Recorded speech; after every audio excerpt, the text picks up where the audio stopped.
in a hinged position where you're putting most of the weight through your heels as opposed to your toes. Ensure that your spine is as straight as possible and pull one elbow backwards, followed by the opposite side.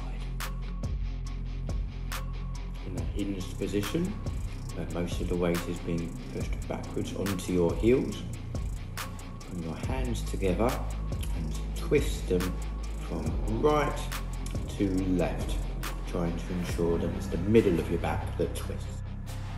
In a hinged position where most of the weight is being pushed through your heels as opposed to your toes, ensure that your spine and neck stay as straight as possible and lift both hands up as high as you can, trying to bring your elbows up in line with your ears.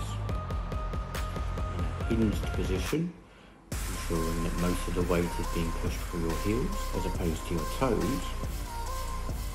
Keep your fingers on the sides of your heads, the temples, and lift your elbows up towards the ceiling and back down simultaneously. In a hinged position, pushing the weight to the back of your feet, slowly push your hands above your head.